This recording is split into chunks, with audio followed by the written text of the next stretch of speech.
Today we're going to go through the practice problems for Open Up Unit 2, Lesson 2. So we start out with this problem where Han is making chocolate milk. We're told that he mixes 2 cups of milk with 3 tablespoons of chocolate syrup. And then a table's been set up for us to show what happens when the different batches that he makes.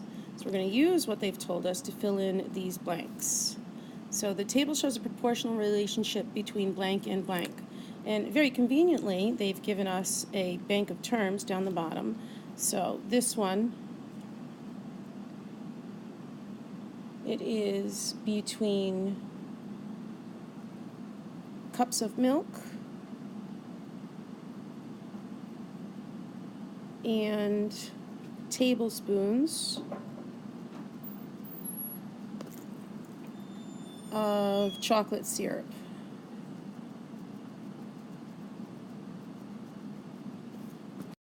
The next that we're asked to look at is the scale factor, and they've actually very conveniently already shown us that to get from one to the next we have a constant of times 4, so the scale factor of course is 4. The constant of proportionality. Now this is different because we're looking at getting from here to here, one to the next every single time.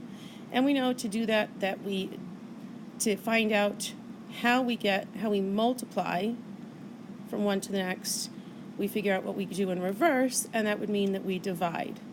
And the easiest one to divide here, where we really don't have to do very much work at all, is here, because we know if we divide by 1, we get the original. So the constant of proportionality is 3/2. And then the units for the constant of proportionality. So now we're looking at basically what per what. So if we look at this 3/2, we can actually find the 3 right here, which means it's chocolate syrup. It should be tablespoons of chocolate syrup. And that's over the 2, which is cups of milk. So that should help you understand how to look at these. That should help you understand how to look at these charts. So the next thing that we okay, so we've got pink. We're making pink paint. And we add 3 cups of red paint to 7 cups of white. And that's how we get the pink, because hopefully you realize that white and red make pink. So how many cups of red paint should we add to 1 cup of white? So they're asking us basically what do we multiply by to get from here to here. The way that we'll find that is with the 2 numbers that we know. We're going in reverse. We'll divide. Well, this is simple enough because 3 divided by 7 is done. It's 3/7 cups. And that's what would go right here. 3/7. And the constant of proportionality we also just found. Same exact answer, 3/7. Next. A map of a rectangular park has a length of 4 and a width of 6 inches. If it uses a scale of 1 inch for every 30 miles, we've got a few questions here. What is the actual area of the park? So, length of 4 inches and a width of 6. So I'm going to sketch myself something here. Length of 4. I'm going to label this 4 and a width of 6. So it's 4 by 6. Those are inches. I know that it's 1 inch for every 30 miles. So to find out miles, because we're looking for the actual area, we've got 4. So we do 4 times 30, which I know is 120.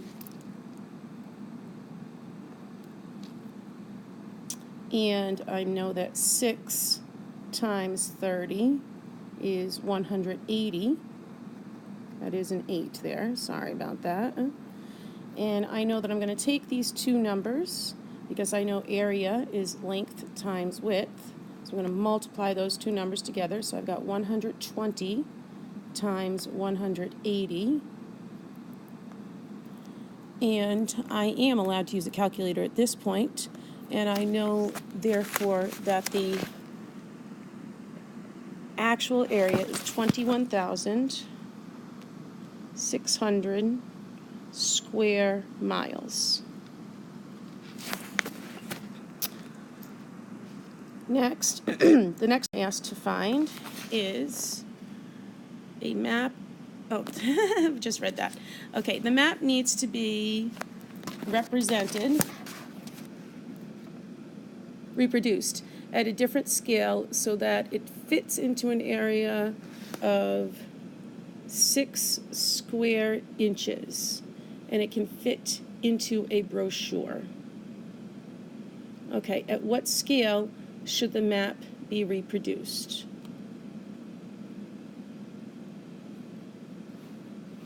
Okay, so I know that the one that I just used was 4 by 6. And therefore, I know that 4 times 6 is 24. So this one has 24 square inches. And they want our new one to be 6 square inches. So we need to, again, we're figuring out the scale factor. So we know that 24 divided by 6 equals 4.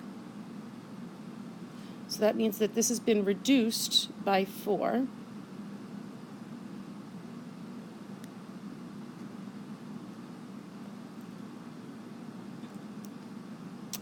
So therefore, I know that this is for the square. This is for each side. So that means we have to find the square root of 4, which we should know is 2, because both of these are decreased by 2. 4 divided by 2 is 2, and 6 divided by 2 is 3. So I know that my new scale copy is going to be 2 by 3. And I know that my actual park, if we remember, was 120 by 180 miles. So all I have to do is divide 120 by 2, and I get 60. 180 by 3, I also get 60. So therefore, my new scale is 1 inch for every 60 miles. So our page, we have Noah draws a scale copy of polygon P, labels it polygon Q. So we know that the original was polygon P. This is our scale copy because it's Q. If the area of P is 5 square units, what scale factor did Noah use? Okay, so we know that the original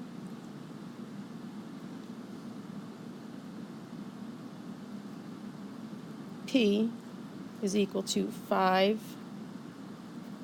square units. So we have to figure out how many are in here. We've got 1, 2, 3, 4, 5, 6. So that's 6 by 1, 2, 3, 4, 6, 7, 8, 9. 9 by 6 is 54 units. But we have to subtract this part. So in here, this is 3 by 3. So that's minus 9. So that gives us 45. So here we go from 45 divided by 5 gives us 9. So we know that it increased by a factor of 9. The area increased by a factor of 9, but we have to find out what each side was increased by. So the way that we do that is find the square root of 9, which is equal to 3. So the scale factor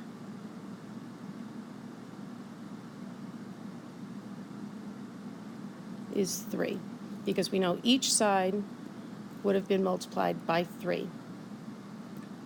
Okay, the last problem should be relatively easy. We're finding all the ratios that are equivalent to each other. So we can just simply take our original 4/7 and see, is it equal to 8/15? Well, I know 4 times 8 is, or 4 times 2 is 8, but 4 times 2 is not 15. So those are not equivalent. If I go to my next one, 4/7 and 16/28. 4 times 4 is 16. 7 times 4 is in fact 28.